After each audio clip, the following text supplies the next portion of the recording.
berkemungkinan di iklan bintang. Mereka mengambil banyak bentuk seperti permukaan bumi, sebagaimana mereka bisa mengingatnya dulu. Masing-masing perkampungan mempunyai ciri khas. Ada yang bertani, memiliki sawah, ada yang menanam gandum, jagung, atau peternakan.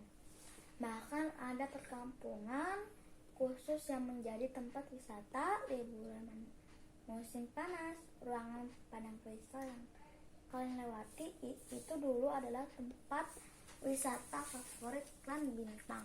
Ada banyak hotel mewah, restoran terbaik, tapi kelelawar bisa berkembang dengan pesat, memenuhi setiap jengkal langit-langitnya. Ruangan itu ditinggalkan pengunjung ratusan tahun lalu. Seru banget nih.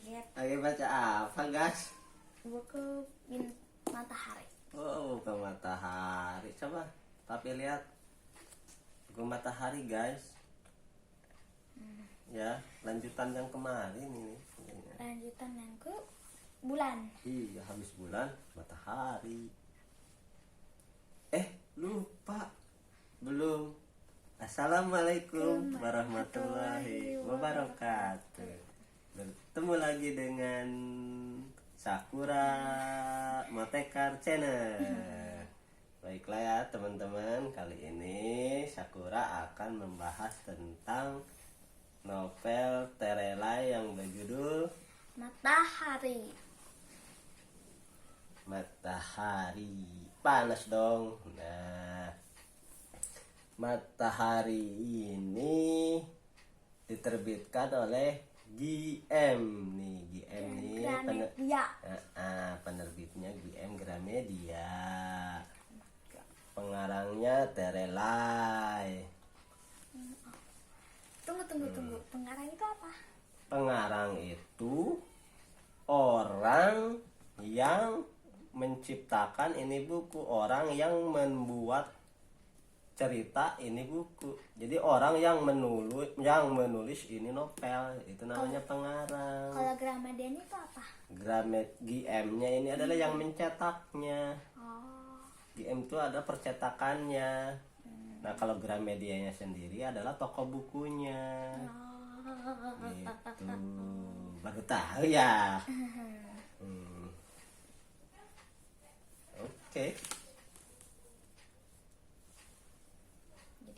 Jadi, nah, kali ini akan membahas Matahari. Yang sebelumnya sudah dibaca apa? Pertama itu Bumi, bulan. Yang sekarang yang ketiga Matahari. Nah, di dalam novel Matahari ini akan menceritakan siapa? Menceritakan tokoh-tokohnya. Raif, tangkal yang baiknya, Raif, Seli, Ali, Faar, Raaf, Kaar, sama Mir. Banyak juga ya. Kalau yang jahatnya, sekretaris Dewan Kota, sama Dewan Kotanya. Terus? Tapi yang paling intinya sih sekretaris Dewan Kota. Iya. Jadi kalau tokoh baik namanya tokoh protagonis. Itulah. Kalau tokoh jahat namanya tokoh antagonis. Begitu teman-teman. Nah, ini ada yang unik nih di dalam cover buku ini. Ini ada, lihat guys, ada gambar apa ini nih? Ini kapsul. Kapsul itu apa ya nih? Ini kendaraan. Ini kayak kendaraan di klan bulan. Tapi kalau klan bulan kan oval. Kalau ini lingkaran. Ini yang bikin itu masih remaja. Siapa? Ali, namanya Ali. Pinter banget ya, masih remaja. Jenius. Jadi kalau jenius bisa membuat segalanya karena jenius. Nah ini ya.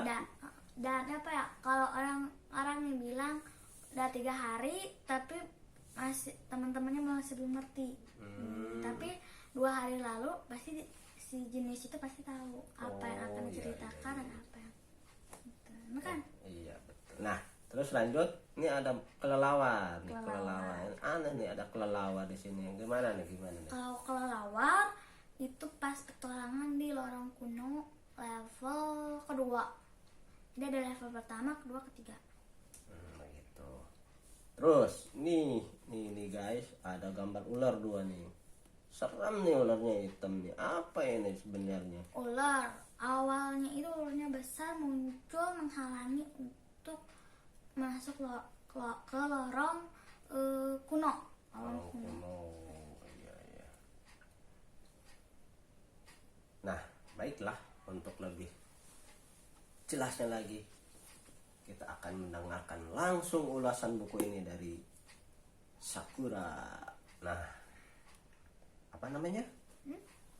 Pasti penasaran kan? Apa namanya? Ayo coba, penasaran kan? Nah, setelah Sakura menjelaskan buku ini, nanti akan ada namanya pesan-pesannya, manfaatnya apa. Pesan-pesan ini buku akan diulas gitu ya. Baiklah guys, selanjutnya saudara Sakura akan membawakan isi cerita sinopsis dari buku Matahari karya Terelize. Oke.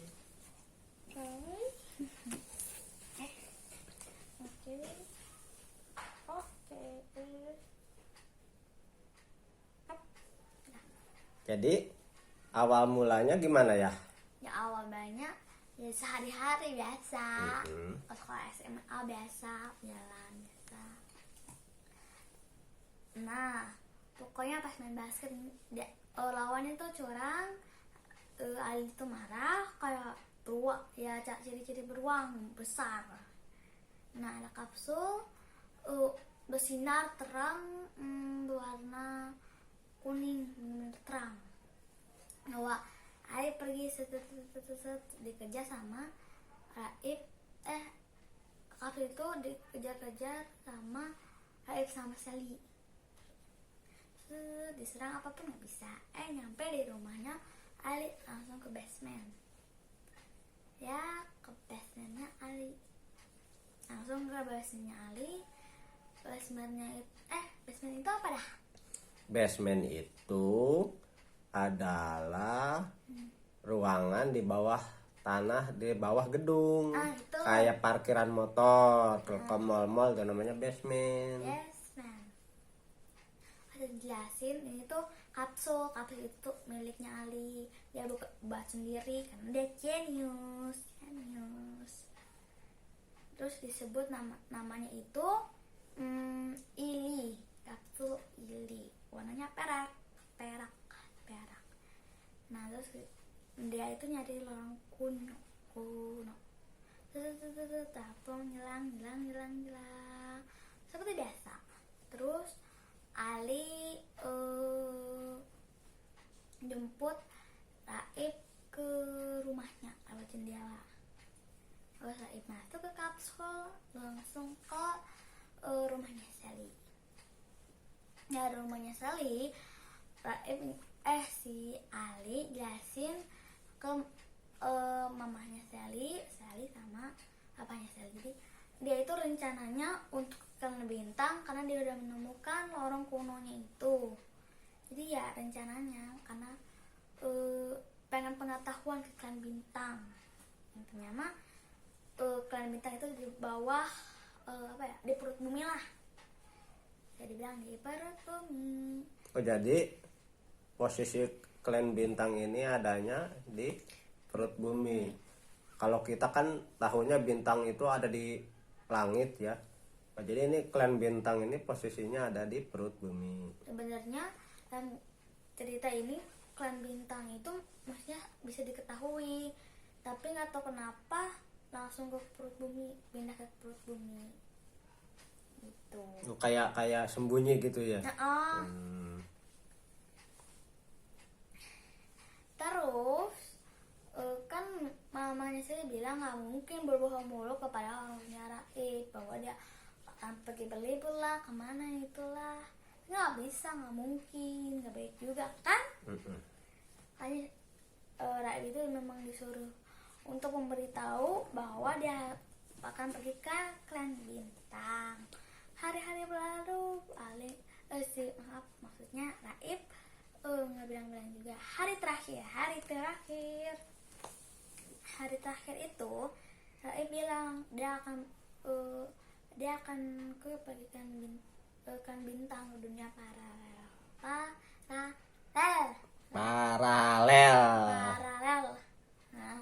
terus ya emang awalnya memang rumit, tapi akhirnya diizinin orang tuanya emang akhirnya diizinin untuk pergi ke klan bintang. Diizinkan.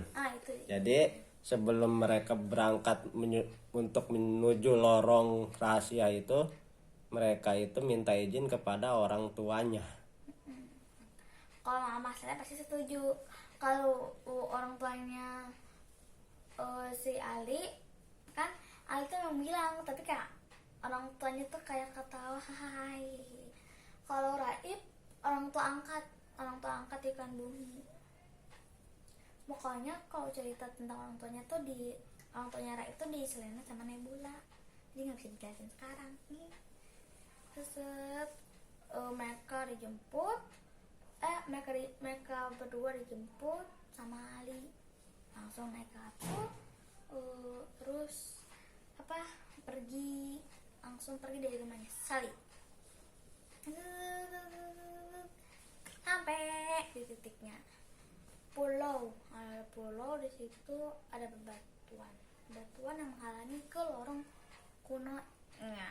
Jadi lorong kuno itu dihalangi batu-batu. Karena memang lorong kuno itu tersembunyi. Jadi orang ilmuwan aja nggak akan tahu kalau itu ada lorong.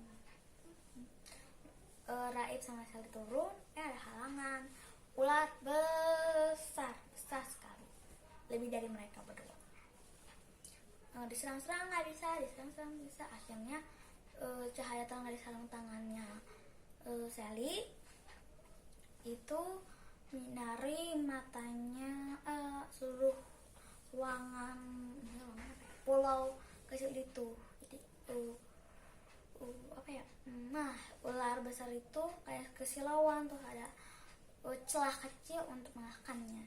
Itu beres. Obatnya sudah dipindahkan. Mereka berdua naik lagi ke Yelitus, masuk dalam perjalanan, masuk lorong dan perjalanan,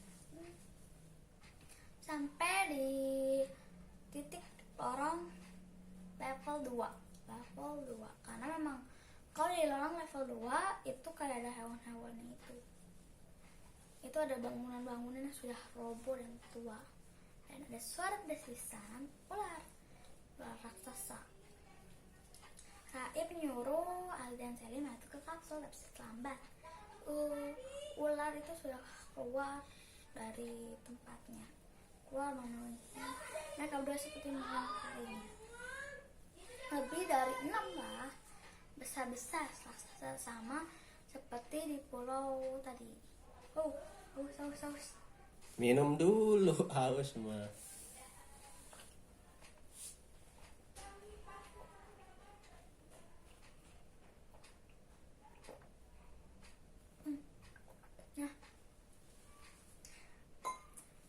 Terus mereka sudah mengalahkan ular-ular itu, mereka langsung menuju lorong berikutnya. Nah, perjalanan berlalu. Terus ada nyampe di ujung lorong berikutnya. Ada stalaktit dan stalagmit. Ingat? Di situ kosong. Ada kelawar, ternyata ada keluar kelawar banyak sekali, dan di bawahnya itu ada stalagmit dan stalaktit. Itu yang negara nyalangi lah. Itu turun untuk mengeluarkan stalagmit dan stalaktit itu. Bum. Akhirnya stalagmit dan stalaktit itu bisa dihancurkan. Dan ada 4 orang yang bisa dibilang kayak jalan dari lorong tersebut kayak ngebantu gitu. Tapi dalam perjalanan mereka itu kayak marah banget sama Kapsul sama mereka bertiga. Terus karena mereka Raib, Sally, Ali nggak boleh berhenti. Terus kayak jaring perak itu ngituin ke kapsulnya sama bola gitu nancep di kapsulnya. Jadi kayak menghentikan listrik gitu. Jadi kapsulnya diserang. Kayak diserang, kayak EMP apa ya? Electronic magnetic plus. MPA.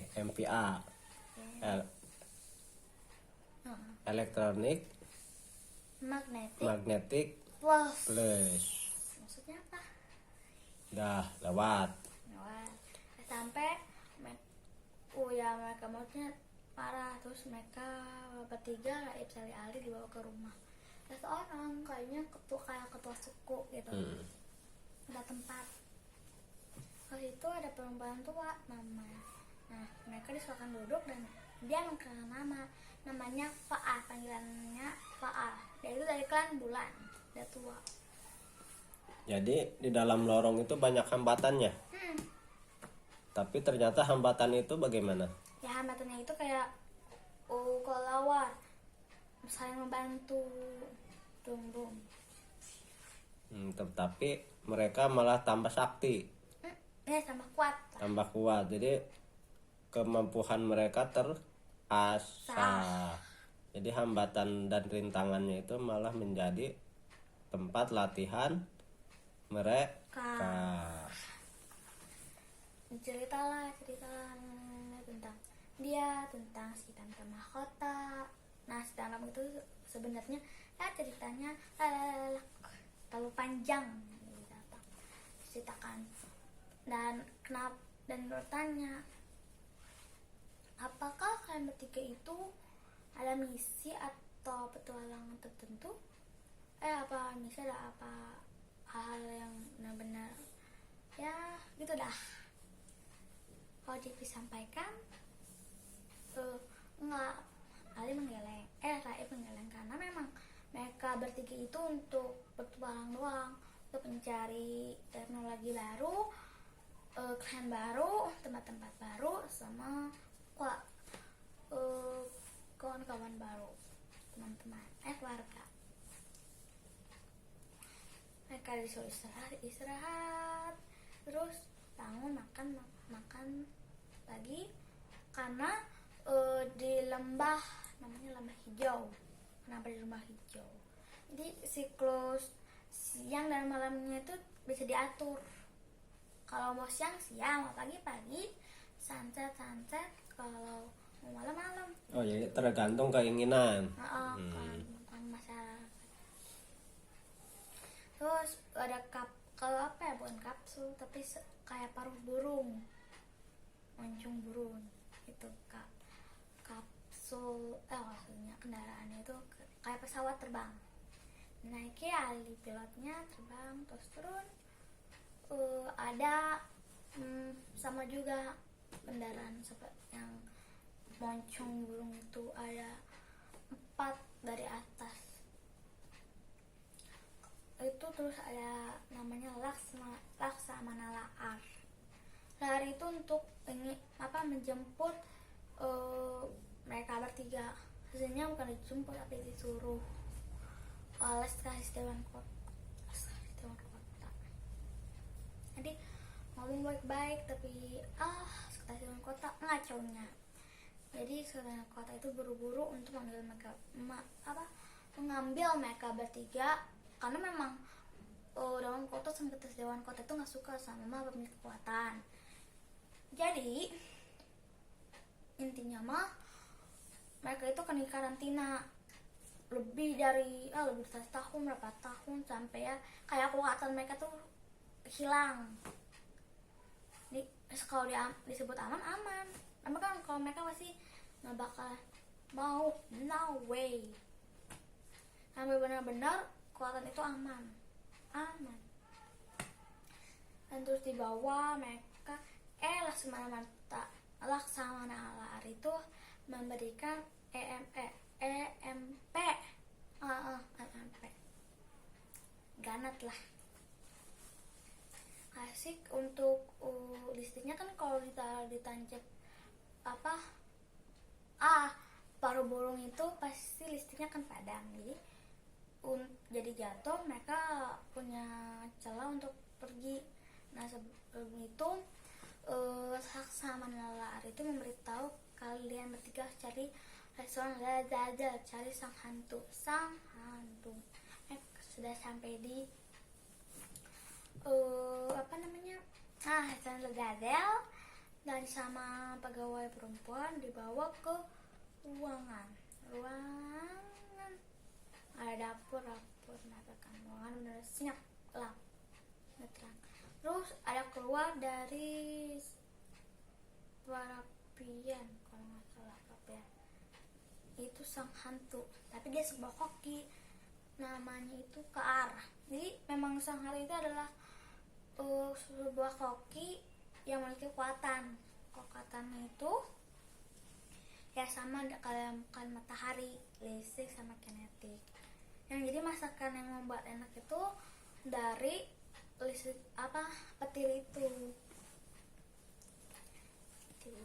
Mereka pakai serbuk ya, namanya serbuk kan matahari ditaburin, terus berpikir jadi kayak berpikir dari tempat tujuan sampai di perapian itu, sampai di rumahnya Faar. Sebenarnya Faar juga sedang berpikir untuk menyelamatkan mereka dari klan bintang, pergi ke kan permukaan. Tapi bagaimana? Susah sekali, tidak bisa ada jawaban. Jadi pas itu ada satu jalan lagi, Ali bilang buku kehidupan. Sebenarnya Lain itu udah tahu Ali itu mau bilang apa, dan sebenarnya itu udah janji sama Miss Elena, dia nggak bakalan buka buku kehidupan tanpa izin dia loh. Itu sudah minum dulu. Nah, penasaran kan guys? Aku sangat penasaran akan ceritanya, seru sekali. Nah, yang jadi pertanyaan, apakah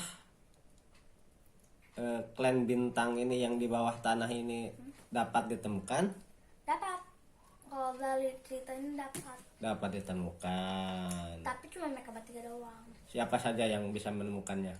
Mereka bertiga, Raib, Salim, Ali.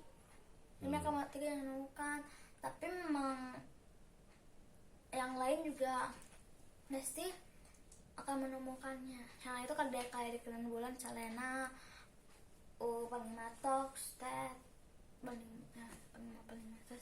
pokoknya entahlah di Klan Bintang, kan Bintang, buku Bintang ada di buku selanjutnya.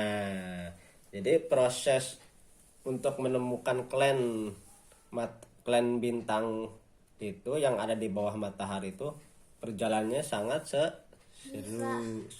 seru ya. Seru dan benar-benar menegangkan. Jadi kalau akhirnya nih aku ceritainnya, akhirnya itu di penjara mereka itu, karena kan buku kehidupan itu ada di sekretaris Dewan Kota, karena dia tuh suka banget barang-barang dari permukaan, kayak ada televisi, buku ini, terus ada radio, buku kuno juga, buku Raib ada, dia ambil ada buah serino, makanya ya mereka lawan kalah sama robot Z itu besar. Mereka ada di dalam kotak kaca yang bawah itu magma. Benar-benar nggak ada orang, tapi pinggirnya itu ternyata ada Ali. Baiklah guys, nah untuk menambah penasaran kalian, makanya belilah novel Matahari ini ya, Ya, karangan Terelais. lele. Selamat membaca guys. Kalaupun Nah, baiklah. Sekarang kita sampai pada apa namanya? Akhirnya. Segmen pesan-pesan. Jadi di dalam buku ini, di dalam buku ini mengandung beberapa pesan ya, beberapa makna. Tadi yang pertama tentang pertandingan, apa tuh yang si Ali itu marah itu karena cuma karena kelompok yang lawannya curang. Ini berarti kayak kalau dia mau lompat terus masukkan bolanya didorong, diapain, itu kan curang kan? iya curang. Jadi kalau dalam suatu pertandingan tidak boleh curang. Dalam segala apapun juga gak boleh curang, harus jujur. Pesan kedua adalah apabila mau kemana-mana harus minta izin dulu kepada orang tua. Kalau tidak diizinkan oleh orang tua tidak boleh pergi. Ketiga, apa tadi yang tali di lorong itu? Ada rintang, ada hamba. Nah, itu semuanya adalah ujian. Ternyata ujian tersebut akan menambah kita pintar. Ya, jadi jangan takut untuk menghadapi ujian. Kalau kita sering belajar, ujian itu akan terasa mudah. Terus ke apa tuh? Keempat. Apa keempat? Apa? Tadi kan udah ketiga, ada pesan keempat apa? Apa ya? Kerja sama-sama teman itu harus kerjasama. Dan saling melindungi teman. Saling melindungi teman. Terus kelima apa? Apa ya? Harus punya keyakinan terhadap apa yang akan kita capai. Dan apa yang terjadi? Ya. Alright. Baiklah guys. Sampai di sini biasa. Subscribe, Subscribe. Like. Bunyikan lonceng. dan kok Men. mohon maaf apabila ada kekurangan. Sampai ketemu lagi di Sakura Motekar Channel. Wassalamualaikum warahmatullahi wabarakatuh. Buku matahari.